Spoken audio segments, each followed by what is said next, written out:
نحمده ونصلي ونسلم على سيدنا ومولانا محمد رسوله النبي الأمين المكين الحنين الكريم الرؤوف الرحيم. أما بعد، فأعوذ بالله من الشيطان الرجيم. بسم الله الرحمن الرحيم. قل إن تخفوا ما في صدوركم أو تبدوه يعلمه الله. وقال تعالى: ومن يخرج من بيته مهاجرا إلى الله ورسوله ثم يدركه الموت فقد وقع أجره على الله. وقال تعالى: والله يعلم ما تسرون وما تعلنون. وقال سيدنا رسول الله صلى الله عليه وآله وسلم: إنما الأعمال بالنيات وإنما لكل امرئ ما نوى فمن كانت هجرته إلى دنيا يصيبها أو إلى امرأة ينكحها فهجرته إلى ما هاجر إليه. وقال صلى الله تعالى عليه وآله وسلم: الأعمال بالنية ولكل امرئ ما نوى فمن كانت هجرته إلى الله ورسوله فهجرته إلى الله ورسوله ومن كانت هجرته للدنيا يصيبها أو امرأة يتزوجها فهجرته إلى ما هاجر إليه. رواه البخاري ومسلم. معزز سامعین و ناظرین، خواتین و حضرات اور عزیزان محترم، الحمدللہ تعالی ہم نے اللہ جل مجدہ کی توفیق سے پچھلی نشست میں صحیح البخاری کی پہلی حدیث کا مطالعہ کیا اور انما الاعمال بالنیات کہ اعمال کا دار و مدار نیتوں پر ہے، اس پر گفتگو کی. اور اس حوالے سے اعمال کی بات یعنی اعمال کی اقسام جن پر نیت کا اثر ہو سکتا ہے یا نہیں، اگر نیت کا اثر ہے تو کس طرح کا ہے، اگر نہیں تو کیوں نہیں. اس ایسپیکٹ پر بات ہم نے کل کر لی تھی، اور کل کی نشست ہم نے یہاں پر ختم کی تھی. خلاصتاً عرض کر رہا ہوں کہ اعمال جن کے تناظر میں نیت کا جائزہ لیا جانا ہے، یا نیت جس کے تناظر میں اعمال کا جائزہ لیا جانا ہے، چونکہ نیت اور عمل کا ایک گہرا تعلق ہے. کبھی عمل کے اینگل سے نیت کو دیکھنا ہے، کبھی نیت کے اینگل سے عمل کو دیکھنا ہے. تو اعمال کی بات ہم نے کر لی تھی کہ اعمال 3 قسموں کے ہیں: معاصی، طاعات اور مباحات.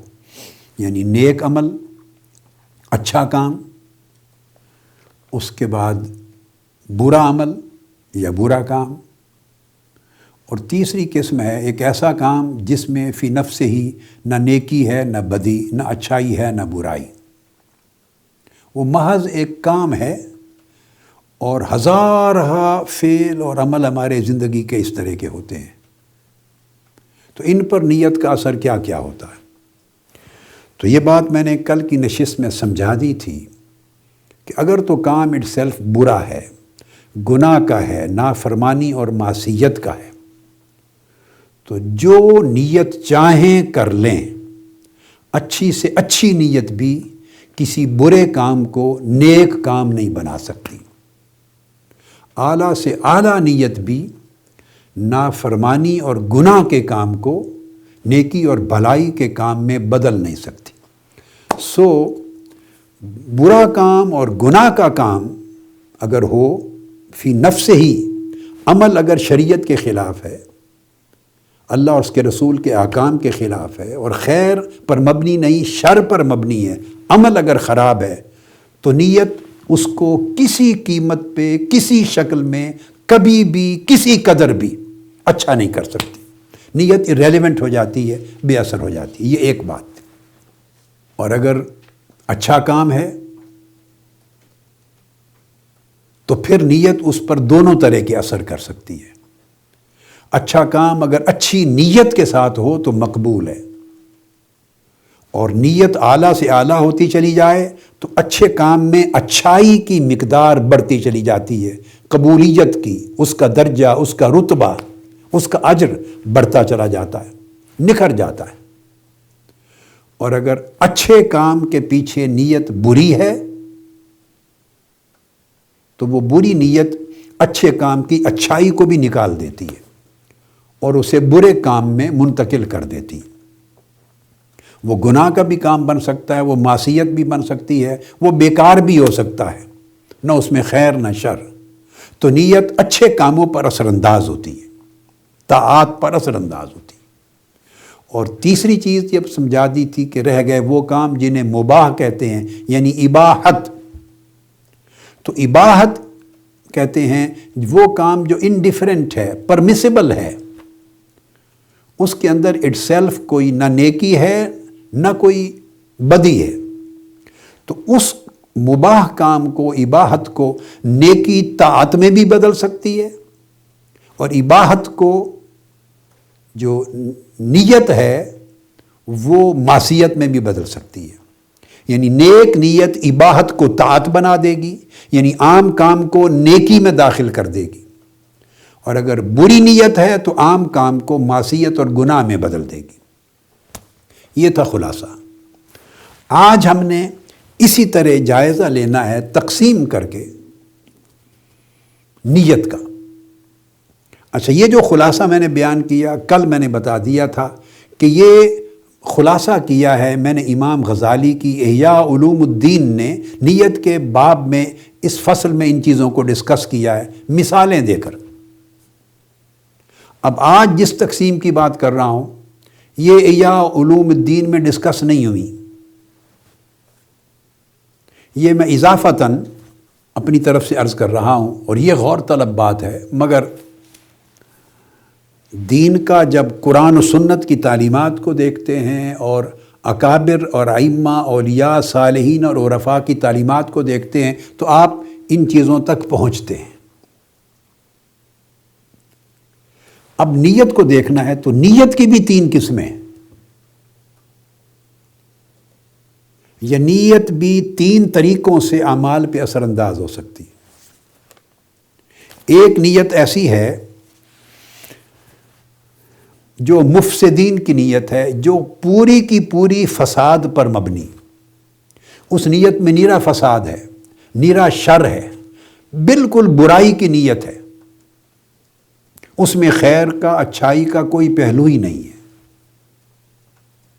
اللہ کی نافرمانی ہے، معصیت ہے، نفس پرستی ہے، بغض، حسد، کبر، اناد، تکبر، حرص، ہوا، نفسانیت، شہوانیت، کچھ بھی کہہ لیں تو اس نیت میں برائی ہے۔ میں کہہ رہا ہوں وہ نیت مبنی بر فساد ہے۔ اب اگر نیت مبنی بر فساد ہے تو وہ کیس بالکل کلیئر ہے، اس میں کوئی شبہ نہیں ہوگا۔ جو نیت پوری فساد پر مبنی ہوگی وہ کسی بڑے سے بڑے عمل کو، خواہ وہ نیکی کا عمل ہی کیوں نہ ہو، اس کو نیکی کے نامہ اعمال میں درج نہیں ہونے دے گی، وہ برباد ہوگی۔ اس نیت کا کوئی اعتبار نہیں، اس نیت میں کوئی خیر نہیں۔ یہ نیت کا ایک ایسپیکٹ ہے۔ جن لوگوں کی نیت ایسی ہوتی ہے وہ مفسدین ہو گئے. لہذا جب ان کی نیت میں فساد ہے تو ان کا کوئی عمل بھی قابل اعتبار اور قبولیت کی قابل اللہ کے ہاں نہیں ہوگا. چونکہ جڑ خراب ہے، جب گٹھلی خراب ہے تو اس سے پیدا ہونے والا درخت یا اس سے نکلنے والا پھل کبھی میٹھا اور اچھا نہیں ہوگا. دوسری قسم ہے لوگوں کی جن کو مخلصین کہیں گے. وہ لوگ جو نفس کے چنگل سے آزاد ہو گئے اور انہوں نے ریاضت، مجاہدہ، زہد اور ورع، تقوی، طہارت، عبادات، طاعات، اللہ کی طاعت اور اللہ کے رسول کی مطابقت میں اتنی محنت کی ہے اور اپنے نفس کو اتنا صاف کیا ہے، اجلا کیا ہے، اس کو غلاظتوں سے، بری خواہشات سے، شہوانی اثرات سے اتنا پاک کیا ہے، ریگ مال کے ذریعے رگڑ رگڑ کے اتنا صاف کیا ہے، اجلا کر دیا ہے کہ اب وہ نفس کے چنگل سے وہ نیت آزاد ہو جاتی ہے. جب بندہ نفس کے چنگل سے آزاد ہوتا ہے تو نفس امارہ کا اثر ختم ہو جاتا ہے، حتیٰ کہ لوامہ کا اثر ختم ہو جاتا ہے، وہ نفس ملہمہ میں یا نفس مطمئنہ میں چلا جاتا ہے. اب جب ایسا شخص اپنے برے نفس کے برے اثرات سے کلیتاً آزاد ہو جاتا ہے تو ان کو مخلصین میں شامل کرتے ہیں. یہ لام پر زبر ہے، مخلصین، یعنی وہ نفس کی قید سے، نفس کے اثر سے، نفس کے زور اور نفس کی سلطنت سے یا نفس کے ہیلا مکر اور فریب سے آزاد ہو گیا ہے. اس شخص نے اپنے تعلق کو اللہ کی ذات کے ساتھ، اللہ کی رضا سے، اللہ کی قربت سے، اس کی رضا جوئی سے جوڑ لیا ہے اور اتنا خالص کر لیا ہے، اتنا خالص کر لیا ہے کہ اب اس میں شر کی ملاوٹ نہیں رہی. ایسے لوگ مخلصین. تو شیطان بھی ہاتھ اٹھا دیتا ہے ان کے سامنے، سرنڈر کر دیتا ہے. شیطان نے جب اللہ رب العزت کی بارگاہ میں اللہ کے سارے بندوں کو انیشلی شروع میں گمراہ کرنے کی قسم اٹھائی کہ میں سب کو گمراہ کروں گا، تو ساتھ ہی اس نے ایک ایگزیمپشن کریٹ کی. ایگزیمپشن کہا عبادک منہم المخلصین. باری تعالیٰ میں اٹیمپٹ کروں گا، ہر ایک کو بہکاؤں گا، گمراہ کروں گا، بہکاوے دوں گا، ورغلاؤں گا، مگر میرا جادو، میرا اثر، میرا مکر و فریب اور میری دھوکہ دہی تیرے مخلص بندوں پہ اثر انداز نہیں ہوگی. مخلصین میرے قابو میں نہیں آئیں گے، ان پر میرا زور نہیں چلے گا. مخلصین، تو مخلص لام پہ زبر کے ساتھ وہ لوگ جو نفس کے اثرات سے باہر نکل گئے. تو جو ایسے لوگ ہیں ان کا کیس بھی بڑا کلیئر ہو جاتا ہے. ان کی نیت ہمیشہ خالص ہوتی ہے، ان کی نیت میں گدلا پن آتا ہی نہیں. وہ جو عمل کرتے ہیں، دنیا کا کریں، آخرت کا کریں، دین کا کریں، کاروبار تجارت کا کریں، علم کا کریں، عمل کا کریں، عبادات کا عمل کریں یا معاملات کا عمل کریں، جو عمل کرتے ہیں جو بھی، وہ خالص اللہ کی رضا کے لیے کرتے ہیں. ان کی نیت ہمیشہ خالص رہتی ہے، خالص. تو جب وہ خالص رہتی ہے، جیسے فرمایا مخلصین لہ الدین، وہ ہمیشہ اللہ کے لیے خالص رہتے ہیں، اللہ کے لیے خالص. ان کی نیت میں کوئی ملاوٹ نہیں آتی، تو ان کا کیس بھی کلیئر ہے. سو جن کی نیت اتنی اعلیٰ ہوتی ہے، ان کی نیت فقط اللہ کے لیے ہوتی ہے. حتیٰ کہ اس میں پھر درجات ہیں، اتنے درجات ہیں کہ ان کی نیت پہلے دنیا کی آلائشوں سے، دنیا سے آزاد ہوتی ہے اور آخرت کی طرف چلی جاتی ہے.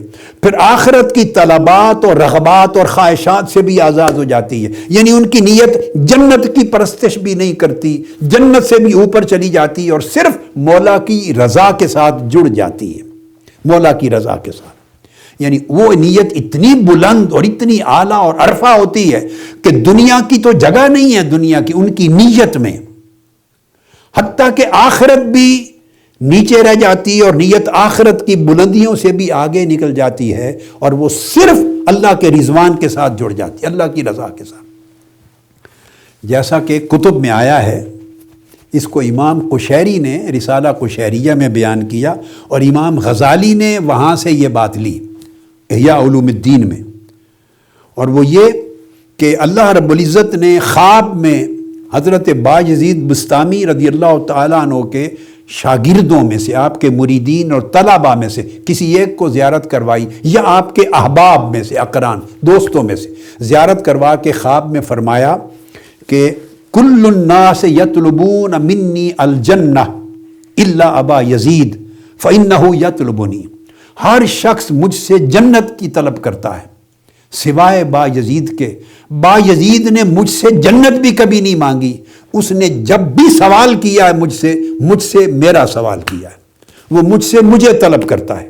تو یہ نیت کا وہ درجہ ہے جو عباد مخلصین کو جا کے نصیب ہوتا ہے، کہ حتیٰ کہ وہ نیت طلب دنیا سے اوپر جاتی چلی جاتی ہے، طلب آخرت و جنت سے بھی گزر جاتی ہے، اور حضور الہ میں پہنچ کر فقط اللہ کی رضا اور اس کا قرب اور اس کی محبت کے ساتھ جڑ جاتی۔ اور حضرت بایزید بسطامی نے فرمایا کہ میں نے خواب میں اللہ رب العزت کی زیارت کی، خود فرمایا، اور میں نے پوچھا یا رب کیف الطریق الیک، میں تیرے پاس آنا چاہتا ہوں، تیری بارگاہ میں آنا چاہتا ہوں، تجھ سے ملنا چاہتا ہوں، تیرا راستہ کیا ہے، کیسے پہنچوں تجھ تک؟ فرمایا قال اترک نفسک وتعال الی، فرمایا بایزید بس اپنے نفس کو چھوڑ دے، پھر میرے پاس آ جا۔ میرے پاس آنے میں کوئی رکاوٹ نہیں، رکاوٹ فقط نفس ہے۔ نفس 100 باتیں سجاتا ہے، 100 راستے دکھاتا ہے، اور میری بارگاہ کے راستے میں پردہ حائل کر دیتا ہے۔ نفس سے چھٹکارا پا لے پھر میری بارگاہ میں آ جا، ایک قدم ہے۔ جو ہی نفس سے دنیا سے چھٹکارا پایا پھر آگے ایک قدم کے بعد میری بارگاہ ہے، تو مجھ سے مل لے۔ یہ مقام جن کو ملتا ہے وہ تو نیت مخلصین کی ہو جاتی ہے۔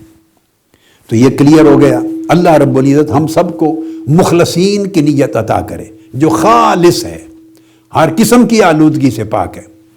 اب اس کے بعد تیسرا طبقہ ہے، اور جو تیسرا طبقہ وہ ہے مخلصین کا۔ ایک طبقہ میں نے کہا مفسدین، جن کی نیتوں میں فساد ہے، اور آف کورس پھر عمل میں بھی فساد ہے۔ ایک مخلصین کا، جن کی نیت خالص ہے سو ان کا عمل بھی طاعت میں خالص ہے۔ تیسرا طبقہ ہے ان بٹوین، دونوں کے درمیان، اور وہ ہے مخلصین، جو اپنی نیت میں سنسیئر ہیں، ان کے اندر اخلاص ہے، مگر درجہ مخلصین تک نہیں پہنچے، مخلصین ہیں۔ آپ اس کو یوں سمجھ لیں، ایک عام فہم طریقے سے سمجھانے کے لیے کہہ رہا ہوں، مخلصین میں لام کے نیچے زیر ہے، زیر نیچے ہونے کو کہتے ہیں، زیر کہتے ہیں نیچا۔ مخلصین میں لام پر زبر ہے، زبر بالائی کو کہتے ہیں، اوپر ہونے کو کہتے ہیں۔ اب مخلصین اور مخلصین کا عربی لغت اور اشتقاق کے اعتبار سے تو معنی الگ اپنی جگہ ہے، مگر عام فہم یہ دراصل معنی بھی صحیح اخذ ہو رہا ہے۔ آپ فرق یوں سمجھ لیں کہ مخلصین وہ ہیں جن کے خلوص اور اخلاص کا درجہ ابھی نیچے ہے، اور مخلصین وہ ہیں جن کی نیت میں خلوص اور اخلاص کا درجہ بڑا اوپر چلا گیا۔ یہ زیر اور زبر کا جو فرق ہے، اس کی پورے معنی پہ اس کا اطلاق ہو جاتا ہے۔ تو مخلصین وہ ہیں جو اپنی طرف سے کوشش کرتے ہیں کہ ہم نیکی کا کام کریں اللہ کی رضا کے لیے، دین کی اشاعت کریں اللہ کی رضا کے لیے، اللہ رسول کے احکام کی تبلیغ کریں اللہ کی رضا کے لیے، کھانا کھلائیں غریبوں کو اللہ کی رضا کے لیے، علم حاصل کریں اور علم آگے پہنچائیں اللہ کی رضا کے لیے، عبادات کریں، نماز، روزہ، حج، زکوٰۃ، خیرات، صدقات، جتنے نیک عمل ہیں، طاعات میں، عبادات میں، معاملات میں بھلائی کریں، لوگوں سے سخاوت کریں اللہ کی رضا کے لیے۔ جو لوگ تنظیمی زندگی سے وابستہ ہیں، تحریکوں میں، جماعتوں میں کام کرتے ہیں، اور جماعتوں میں کام کرتے ہوئے جماعت کے نظم کے مطابق دین کو آگے پہنچاتے، سٹرگل کرتے، رات دن محنت کرتے، اپنے آرام ختم کرتے اللہ کی رضا کے لیے۔ یہ ایسپیکٹ ہے مخلصین ہونے کی وجہ سے کہ وہ خالصتاً اللہ کی رضا کے لیے اس کام سے جڑے ہیں اور اس راہ پر پڑے ہیں اور اس منزل کی طرف جانے کے لیے انہوں نے ہمت باندھی ہے۔ یہ پازیٹیو ایسپیکٹ ہے۔ مگر کیا ہوتا ہے، شیطان بڑا خبیث الفطرت ہے۔ اللہ پاک نے فرمایا اِنَّهُ لَكُمْ عَدُوٌّ مُبِينٌ، تمہارا سب سے بڑا اور واضح مینیفیسٹ دشمن وہ ہے، گھناؤنا دشمن ہے، اور اتنا بڑا دشمن ہے کہ اس کی چالوں کا تمہیں پتہ ہی نہیں چلتا۔ اب وہ کیا کرتا ہے، یہ بات بڑی اہم ہے۔ 3 قسمیں میں نے گنوائی نا، مفسدین، پھر مخلصین اور پھر مخلصین. اب وہ 2 طرف جاتا ہی نہیں. مفسدین کی طرف اس لیے نہیں جاتا کہ وہ پہلے فساد کی نیت پر اور فساد کے عمل پر ہیں، اس نے اب مزید کیا لینا ہے، اس نے انہیں اپنی راہ پہ ڈال دیا ہوا ہے. وہ آلریڈی اس کے شاگرد ہیں، اس کے مرید ہیں، اس کے تابع دار ہیں، فرما بردار ہیں، اس کے کہے پر چل رہے ہیں. وہ اس کا گروپ، اس کا قبیلہ، اس کی فوج، لشکر کا حصہ بن گئے. فنش. اب وہاں شیطان نے جا کر مزید کوئی اپنی طاقت آزمائی نہیں کرنی، اس کو ضرورت نہیں ہے کہ اپنی توانائی ضائع کرے. وہ اس کا گروپ ہے، آلریڈی فالوور ہے. اب دوسرے مخلصین، ان کے لیے وہ اعتراف کر چکا ہے کہ ان پر میرا زور چل ہی نہیں سکتا، اور اللہ پاک نے بھی گارنٹی کر دی ہے، ان عبادی لیس لک علیہم سلطان. جو میرے ہو جاتے ہیں ان پر تیرا زور کبھی نہیں چلے گا. ختم ہو گئی بات. شیطان نے خود بھی مان لیا، اللہ نے بھی اعلان کر دیا. تو ادھر بھی نہیں جاتا، اس لیے کہ وہ جتنا بھی زور لگائے، ان کی نیت اتنی بلند ہو گئی ہے اپنے عمل میں کہ ان کے عمل میں وہ فساد داخل کر ہی نہیں سکتا. وہ تو اوروں کے عمل کو سیدھا کرنے والے لوگ ہو گئے ہیں. ان کی نیت میں اب اتنی طاقت ہے سورج کی طرح کہ وہ تو اس کی شعاؤں سے اندھیرے دور ہو رہے ہیں، روشنی پھیل رہی ہے. جہاں اس نیت کی شعائیں پہنچتی ہیں، اس نگاہ سے لوگوں کی نیتیں درست ہو رہی ہیں، لوگوں کے حالات بدل رہے ہیں. وہاں شیطان نہیں جاتا، وہاں بھی وقت ضائع کرنا اس. تو 2 گروہ چھوڑ دیے اس نے. اب وہ بیکار تو نہیں بیٹھے گا، نہ وہ بے روزگار ہے، نہ وہ جاب لیس ہے. وہ ایسا گھر تو نہیں بیٹھ جائے گا کہ بند ہو کے بیٹھ جائے آئسولیشن میں. نہیں، اس نے تو رات دن اپنا کام کرنا ہے. تو سوال ہے کام کن پر کرے گا؟ وہ جو زور لگائے گا، توانائی خرچ کرے گا، محنت کرے گا، داؤ پیچ یوز کرے گا، کن پر کرے گا؟ یہ بات سوچنے والی. جو گمراہ ہیں ان پر کرے گا؟ نہیں، گمراہوں کو تو انیشلی اس پہ زور لگایا ہوگا، جب وہ اس کے وفادار فالوور بن گئے اب ان پر مزید کوئی زور نہیں لگائے گا شیطان. وہ تو اس کا گروپ ہے. مخلصین پہ لگائے گا؟ نہیں، اس پر اس کو پتا ہے کہ میرا زور چل ہی نہیں سکتا، تو وہاں بھی نہیں لگائے گا. اس کا سارا زور مخلصین پر ہے. یہ کارکنان جو دین کی تنظیموں جماعتوں میں کام کرتے ہیں، مدارس میں، مساجد میں، دین کے مشن کے لیے، فروغ کے لیے، اور کار خیر میں جو لوگ لگے رہتے ہیں، وہ دھیان سے سنیں. اور تحریک منہاج القرآن سے تعلق رکھنے والے میری اپنی فیملی ہے، اولاد ہے. ویسے تو آقا علیہ السلام کی پوری امت اور ساری قوم میری فیملی ہے، مگر وہ خاص طور پہ سنیں. خواہ وہ تحریک منہاج القرآن کی تنظیمات کے لوگ عہدیداران اور کارکنان ہیں، خواہ وہ ویمن لیگ کی ہماری بہنیں اور بیٹیاں ہیں، خواہ وہ یوتھ لیگ کے بیٹے جوان ہیں، خواہ MSM کے بیٹے جوان ہیں، خواہ علماء کونسل کے علماء ہیں، خواہ دیگر کارکنان ہیں. اس طرح باقی جماعتیں، باقی تنظیمیں، باقی ادارے جو اللہ کے دین کا کام کر رہے ہیں، تبلیغ کا، دعوت کا، تعلیم کا، تدریس کا، خیرات کا، جو بھی کام کر رہے ہیں وہ سنیں. یہ وہ لوگ ہیں جو مخلصین ہیں، یعنی انہوں نے دین کی راہ کو خود اپنی فری ول اور کانسنٹ کے ساتھ، اپنی فری چوائس کے ساتھ چنا ہے، اور اپنا آرام، اپنا مال، اپنی توانائی خرچ کر رہے ہیں دین کے فروغ کے لیے. دین پہ عمل کرتے ہیں، دین کو آگے پہنچاتے ہیں، دین کو سیکھتے ہیں، سکھاتے ہیں، دین کو لوگوں تک پھیلاتے ہیں. یعنی دین کو انہوں نے چوز کر لیا اپنی زندگی میں. یہ مخلصین ہیں. شیطان کا سارا زور ان پر ہے. 24 گھنٹے شیطان انہی پر فوکس کیا رہتا ہے. اس کو کسی اور جگہ جانے کی ضرورت نہیں، میں واضح کر چکا ہوں. اب ان پر فوکس کرتا ہے. اس لیے شیطان نے اعلان کیا کہ میں لاقعدن لہم صراط المستقیم، باری تعالیٰ جو لوگ تیرے سیدھی راہ پر چل رہے ہیں وہاں آ کر اٹیک کروں گا، حملہ آور ہوں گا. سیدھی راہ پر چلنے والوں پر حملہ کروں گا. جو بہکے ہوئے ہیں، گمراہ ہیں، ان کی طرف نہیں جاؤں گا. میرا ان کے ساتھ کنسرن کوئی ضرورت ہی نہیں. سیدھی راہ پر چلنے والوں پر حملہ کرتا ہے اور مخلصین پر حملہ کرتا ہے. اب آپ پوچھیں گے، سوال ذہن میں آئے گا کہ مخلصین پر وہ کیا حملہ کر سکتا ہے؟ سیدھی راہ پر چلنے والوں پر حملہ کیا کرتا ہے؟ ہاں، یہ وہ انما الاعمال بالنیات کی تشریح تھی جو کر رہا ہوں. ان پر یہ کرتا ہے کہ ان کی نیتیں نیک تھیں، ان کی نیک نیت میں بری نیت کی ملاوٹ کر دیتا ہے. ان کے پانی کو، صاف ستھرے پانی کو گدلا کر دیتا ہے. آپ پانی کا گلاس بھریں، صاف صاف پانی بھر کے اس کے اندر کوئی گندگی، غلاظت کے 2-3 ڈراپس ڈال دیں. آپ خود نہیں پئیں گے. آپ گلاس میں دودھ ڈالیں اور اس کے اندر کوئی پلید چیز ڈال دیں، 2-4 قطرے، بس ختم. اب گلاس پورا دودھ کا بھرا ہوا ہے، وہ جو ایک پلید چیز، ناپاک چیز کے 2 قطرے ڈالیں گے، اس سے اس کا رنگ بھی نہیں بدلنا، ممکن ہے اسمیل بھی نہ بدلے، بو بھی نہیں بدلے گی، رنگ بھی نہیں بدلے گا، شاید ذائقہ بھی نہ بدلے۔ اتنا 1 قطرہ 2 قطرے ڈال دی، مگر سارا پلید ہو گیا، سارا مشروب پلید ہو گیا۔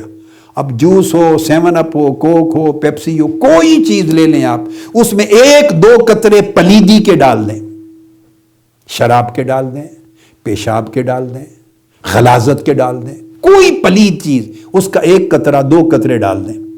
ایک جگ بھرا ہوا ہے، آپ سارا جگ پھینک دیں گے، وہ پینے کے قابل نہیں رہا۔ یہ کام شیطان کرتا ہے۔ پورا جگ نیکی کا بھرا ہوا تھا آپ کا، نیک نیت تھی ساری، اللہ کی طاعت، اللہ کی رضا، دین کی خدمت، اخلاص، دین کا پرچار، تقریر، تبلیغ، خطاب، درس قرآن، درس حدیث، بھاگ دوڑ، سارا کام دعوت دین، سارا خیر کا کام تھا، لوگوں کی مدد وغیرہ وغیرہ۔ جگ بھر لیا آپ نے، اس کے اندر شیطان آ کے نفس کا، شہوانیت کا، حسد کا، کسی سے بغض کا، کسی کے ساتھ مقابلہ ہے، مسابقت کا، اناد کا، کسی پلیدی کا 1 قطرہ ڈال دیتا ہے، 2 قطرے ڈال دیتا ہے پلید شے کے۔ اور وہ پلید شے کیا ہے؟ ہرس ڈال دیتا ہے اس میں، ہوس ڈال دیتا، ہوس کا 1 قطرہ۔ اخلاص کا جگ بھرا ہوا تھا، اس میں عجب اور غرور ڈال دیا۔ اخلاص کا جگ بھرا ہوا تھا اللہ کی رضا کا، اس میں کسی کا بغض اور اناد ڈال دیا، اس میں ریاکاری کا 1 قطرہ ڈال دیا، اس میں کسی کے ساتھ غیظ اور غضب اندر آپ کی غصہ ناراضگی ہے، آپ اس کو ڈاؤن کرنا چاہتے ہیں تو نیک کام کر رہے ہیں تاکہ آپ کی شہرت ہو جائے اور وہ نیچے چلا جائے۔ مسابقت ہے، کسی کے ساتھ مقابلہ کرنا، یہ آپ کے ذہن میں ڈال دیا۔ اس نیک نیت کے پورے جگ کے مشروب میں 2 قطرے کسی قسم کی شیطنت کے، نفسانیت کے، شہوانیت کے، حرص و ہوس کے ڈال دیے، تو کیا ہوا؟ پورا مشروب ایک جگ یا مٹکا پورا روحانیت کا تھا، اس میں 1 قطرہ نفسانیت کا ڈال دیا، 1 قطرہ شیطانیت کا ڈال دیا، 1 قطرہ شہوانیت کا ڈال دیا، نفسانی کیفیت کا ڈال دیا، 1 قطرہ۔ اور وہ جو 1 قطرہ تھا، وہ سارا قطرہ پلید اس معنی میں ہے کہ اس قطرے میں اللہ کی رضا نہیں تھی، اس کے اندر یا بغض تھا، یا کسی سے اناد تھا، یا کسی سے لڑائی تھی، یا کسی کی پسند ناپسند تھی، یا مسابقت تھی، یا مقابلہ بازی تھی، یا تفوق تھا کہ آپ اونچا ہوں، لوگوں کو پتہ چلے کہ میں بھی ہوں، یعنی میری پرواہ کوئی نہیں، یا ریاکاری تھی، کوئی چیز 1 قطرہ ڈالا، سارا مشروب پلیت ہو گیا۔ تو یہ مخلصین پر اس طرح کا عمل کرتا ہے، اور نتیجہ اس کا یہ ہوتا ہے کہ روحانیت میں غیر مری طریقے سے، غیر محسوس طریقے سے روحانیت میں نفسانیت ڈال دیتا ہے، اوپر روحانیت رہتی ہے اوپر، حتیٰ کہ آدمی خود بھی دیکھتا ہے تو اسے روحانیت نظر آتی ہے، آخرت نظر آتی ہے کہ میں یہ عمل آخرت کے لیے کر رہا ہوں، مگر آخرت کے پردے کے اندر ایک دنیا اور نفس پرستی چھپ جاتی ہے، خود بھی نظر نہیں آتی۔ اس لیے صوفیاء اور عرفاء ہمیشہ نصیحت کرتے رہے ہیں کہ ریاضت اور مجاہدہ کرو تاکہ نفس کے ہیلوں سے آپ باخبر ہو سکیں۔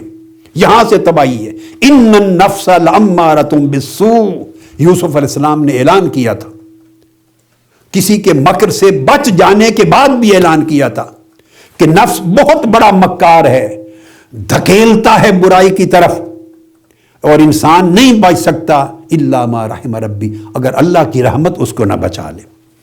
تو یہ سیدنا مولا علی المرتضیٰ کرم اللہ وجہ الکریم کا آپ نے واقعہ سن رکھا ہے کہ جب میدان جنگ میں تلوار آپ کے ہاتھ میں تھی، اس کا سر قلم کرنے لگے، وہ جو مشرک تھا سر قلم کرنے لگے، کمبیٹنٹ مشرک میدان جنگ میں، اگر ایک لمحہ وہ آپ کو زیر کر لیتا تو آپ کو شہید کر دیتا، اب آپ اس کے اوپر آ گئے، وہ زیر ہے، اس نے جب دیکھا کہ میری جان گئی تو اس نے آپ کے چہرہ مبارک پہ تھوک دیا، جب تھوک دیا تو سیدنا علی المرتضیٰ کرم اللہ وجہ الکریم اس کو چھوڑ کے نیچے اتر آئے، ہاتھ میں اٹھائی ہوئی تلوار چھوڑ دیا، اس کو نیچے اتر آئے۔ بعد ازاں اس نے پوچھا کہ کیوں چھوڑ دیا، آپ تو مجھے اب قتل کر سکتے تھے، میں تو بے بس ہو گیا تھا۔ آپ نے فرمایا تمہیں یہ راز کی بات ہے، سمجھ نہیں آئے گی، بتائیں۔ آپ نے فرمایا پہلے میں صرف اللہ کی رضا کے لیے تمہیں مار رہا تھا، اللہ کے دین کی سربلندی کے لیے مار رہا تھا، چونکہ تم اللہ کے دین کو قتل کرنا چاہتے تھے، تم اللہ کے دین کی دفاع کے لیے لڑ رہا تھا. جب تم نے تھوک دیا میرے منہ پر، تمہارے تھوکنے سے مجھے غصہ آ گیا. غصہ تمہارے اوپر تھا. اب اللہ کی رضا کی نیت میں میرا نفس کا جو غصہ ہے وہ نفسانی کیفیت اس کے اندر ملاوٹ ہو گئی اس کی، تو میرا عمل خالصتاً لوجہ اللہ نہ رہا. سو میں نے چھوڑ دیا کہ ایک ایسا عمل کروں گا جو خالص اللہ کی رضا کے لیے نہیں رہا، اس میں میرے نفس کی ایک کیفیت اور طلب بھی شامل ہو گئی ہے غصہ آنے کی وجہ سے. تو پہلے صحابہ کرام اپنی نیت کی اتنی حفاظت کرتے تھے، نیت کی. اور صحابہ اور تابعین اور اتباع التابعین تو کہتے ہیں کہ ہم عمل سے پہلے نیت کو سیکھتے تھے. نیت کو کیسے خالص کرنا، پاک کرنا آلودگیوں سے، ملاوٹ سے. عمل سے پہلے نیت کو صاف کرتے تھے، علم سے پہلے نیت کو صاف کرتے تھے. اس لیے علم سے پہلے ادب سیکھنے پر زندگی بسر کرتے، تربیت کرتے، ریاضت نفس کرتے، مجاہدات کرتے، نفس کا تزکیہ کرتے. نفس کا تزکیہ کا مطلب ہی یہ ہے، اور قلب کا تصفیہ. تزکیہ نفس اور تصفیہ قلب، یہ جو صوفیاء کا درس ہے اور قرآن مجید میں بار بار ہے ذکر فرمایا کہ قد افلح من تزکا وذکر اسم ربہ فصلی. پہلے نفس کا تزکیہ کیا، اس کے بعد اللہ کا ذکر اور نماز کا بیان کیا. تو نفس کو پہلے صاف کرتے، نیت کو پہلے صاف کرنا سیکھتے، پھر علم بھی کام آتا، عمل بھی کام آتا. تو اس طریقے سے ہمارے ہاں نیکی پر چلنے والے لوگ اور نیکی کا عمل کرنے والے اور دین کی راہ پر چلنے والے لوگ زیادہ شکار رہتے ہیں شیطان کے حملوں کا، اور شیطان ان پہ فوکس کرتا ہے اور وہ ان کے لیے آسان شکار ہیں، چونکہ ان کی نیت بھری ہوئی ہوتی ہے نیکی کے ساتھ، اللہ کی رضا اور اخلاص کے ساتھ. اس میں ایک قطرہ صرف نفسانیت کا ڈال دے، ساری روحانیت اور آخرت ختم ہو جاتی. کارکنان کو، دین کے کارکنان کو چاہیے کہ میری آج کی گفتگو سن کر ایمانداری سے مراقبہ کریں اور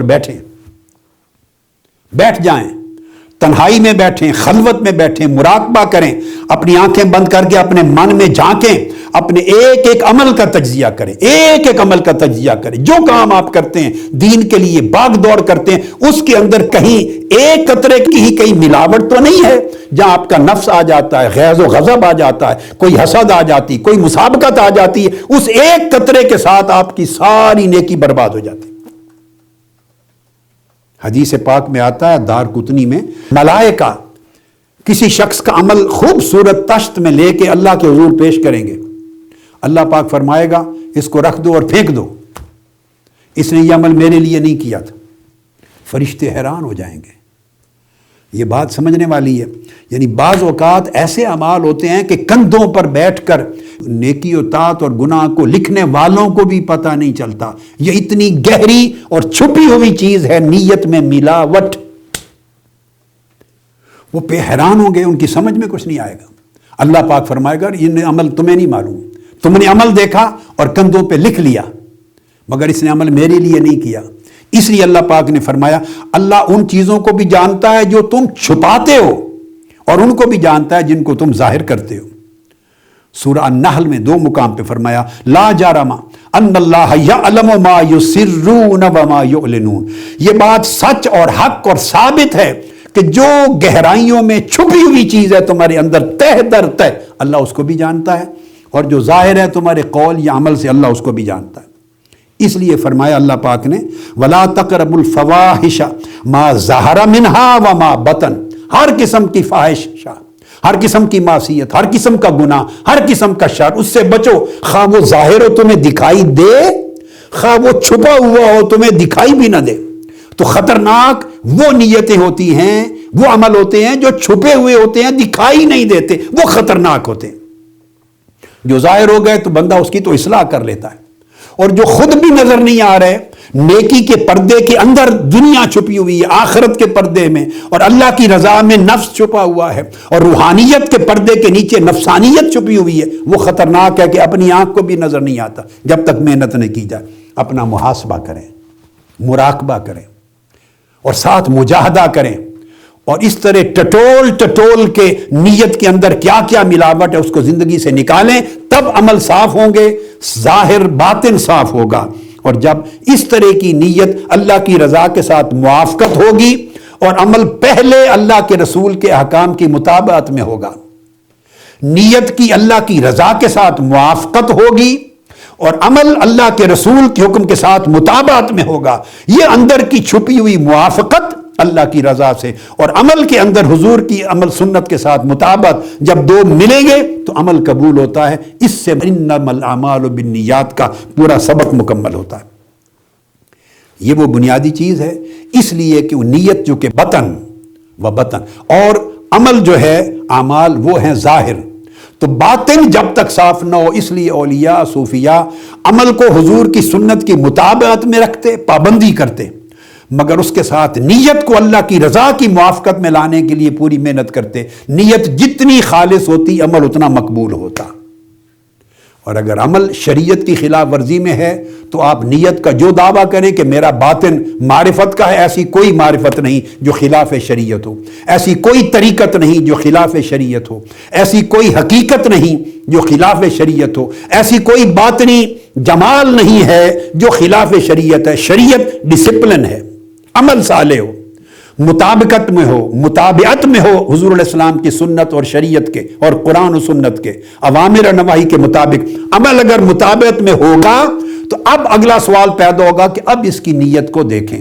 اگر عمل ہی مطابعت شریعت میں نہیں ہے، شریعت کی تابعداری میں نہیں ہے، عمل ہے، تو نیت کو دیکھنے کی ضرورت ہی نہیں، irrelevant ہے، باطن کو دیکھنے کی ضرورت ہی نہیں۔ یہ دھوکہ ہے، بعض لوگ کہہ دیں کہ میرا باطن بڑا اونچا ہے۔ وہ اس وقت باطن اونچا ہے یا نیچا ہے دیکھا جائے گا اگر ظاہر مطابق شریعت ہو۔ آقا علیہ السلام نے فرمایا، بے شک حدیث پاک میں ہے کہ مومن کی نیت اس کے عمل سے زیادہ بہتر ہوتی ہے، اور منافق کا عمل اس کی نیت سے بہتر ہوتا ہے۔ یعنی منافق کا عمل بڑا ہوتا ہے، نیت چھوٹی سی بیکار کمزور ہوتی ہے۔ مومن کا عمل بھلے قلیل بھی ہو مگر نیت بہت بڑی ہوتی ہے۔ بڑی نیت اور عظیم نیت چھوٹے عمل کو بڑا بنا دیتی ہے، اور قلیل نیت بڑے عمل کو چھوٹا کر دیتی ہے۔ یہ ساری نسبتیں جو قرآن اور حدیث میں مذکور ہیں، یہ اسی وقت قابل اعتبار ہیں جب عمل شریعت کی مطابقت میں ہو، پھر دیکھتے ہیں کہ نیت اللہ کی رضا کی موافقت میں ہے، تب اس کی قلت و کثرت کا جائزہ لیا جاتا ہے کہ نیت خالص ہے اللہ کی رضا کے لیے، اور عمل شریعت کے لیے تابعداری پر ہے، اللہ رسول کے احکام کے مطابق ہے۔ تو ظاہر اور باطن میں جب یہ موافقت ہو، پھر دیکھتے ہیں کہ اب نیت اس میں کتنی قلت ہے، کتنی قوت ہے، عمل میں کتنی قلت ہے، کتنی قوت ہے، کتنا ضعف ہے۔ تو یہ چیزیں اس وقت قابل ہوتی، اور حسن نیت اس وقت دیکھا جاتا ہے۔